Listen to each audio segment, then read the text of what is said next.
Guys, sasalpak natin itong makina. Ikakabit natin siya dito sa butas na ito. Ngayon, nakakabit ngayon itong jack.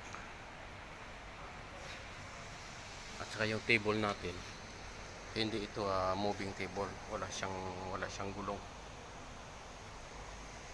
Ngayon, paano natin masisiguro na pag baba nitong kaha, itong sasakyan, ay kailangan ma-shoot natin itong butas na ito. Itong butas na ito guys, ito yung lagayan ng bolt ay i-attach natin dito. Yan sa butas na yan. Kailangan guys, pagbaba ng makina, ng sasakyan, ay kailangan diretsong-diretso siya dito. Kasi ang ginagamit nating lamisa ngayon guys ay hindi siya moving table. Wala siyang gulong, hindi natin siya matutulak, hindi natin siya maiuusod.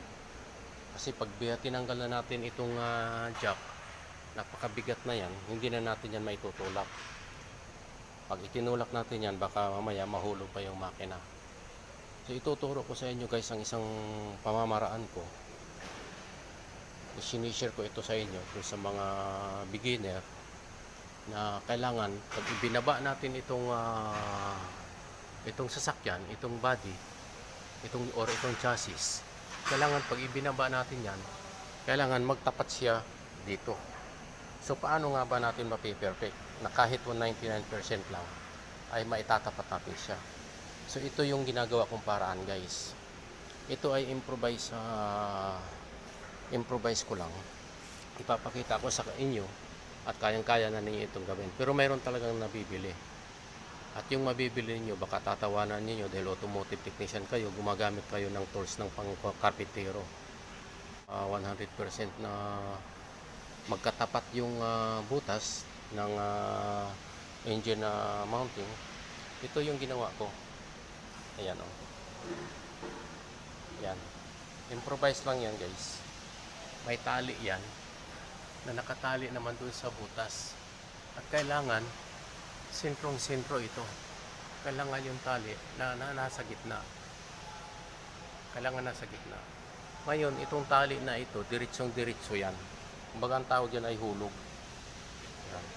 Kailangan, itong dulo na ito, matatapat nyo rito. So ito, medyo hindi siya tapat. Hindi talaga siya tapat. So malayo. Pag ibinaba natin yung sasakyan, pag baba natin yung sasakyan, hindi siya magtatapat. So kailangan ang gagawin natin dito, i-move natin itong makina paabante. Ihilain natin yung jack.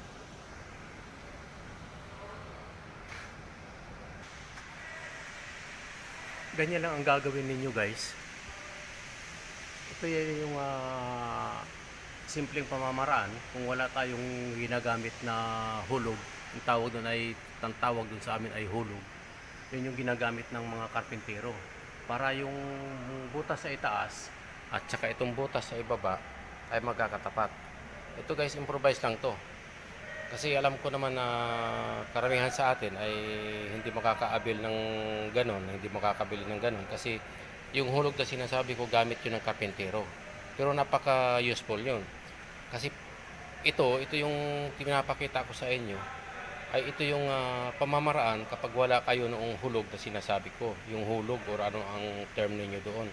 Yung parang hugis puso na ginagamit ng karpintero para ipagtapat yung sa itaas at saka yung sa ibaba. So ito kasi guys, ang ginagamit nating table ay working table. Hindi ito moving table or engine table. Ito yung ginagamit kong working table doon sa side. Kagaya nung pula na yon. Kaso wala ako kasi nung moving table na yun, hanggang ngayon hindi pa rin binibigay sa akin yung mga request ko. O ayan na guys, naglapat na. Shoot na shoot.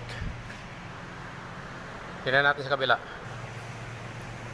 Ito yung sa kabila guys. O, pasok na pasok. Isang bagsakan lang.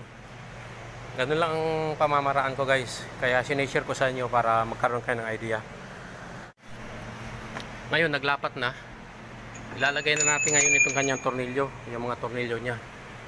Lagay na natin dito sa butas. Yan. Walang kahirap-hirap guys. Kahit ganito lang ang table natin, hindi moving table. Yan o. 100% magkatapat. Hindi tayo mahirapan. Wala tayong gloves. Masarap kasi magkamay kaya hindi tayo nag-gloves. Masarap kasi kumain guys na nagkakamay kaya hindi tayo nagsuot ng gloves ngayon. Ayan. Ayan dito. Pag itinaas ko to guys, itong lifter at ano na yan, sasama na yung makina sa pagtaas ng kaha. So ganun lang guys, isang babaan ng lifter at isang taasan, tapos na. Ayun na guys, nahigpitan na natin yung 6 na bolt at isang 16mm dito.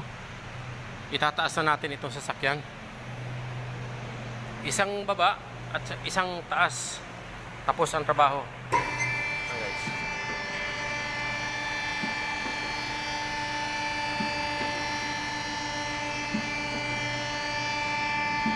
Tinataas na natin yung sasakyan, kasabay na niya yung kanyang engine. Ayan, sumama na pa itaas. Naiwan na yung lamisa. Oh. Ayan na siya guys. Naibalik na natin yung makina na nalaglag. Dahil sa sobrang bilis ng sasakyan, nalaglag yung kanyang makina. Ayan. Kaya hindi tayo paulit-ulit ng taas-baba ng lifter natin guys. Isang babaan lang para damputin yung makina at isang taas para bitbitin na niya yung kanyang makina. Ayan na. Nailagay natin yung mga bolt na yan. So okay na yan. Ang isusunod natin ngayon ikakabit ay yung kanyang transmission. Ito naman.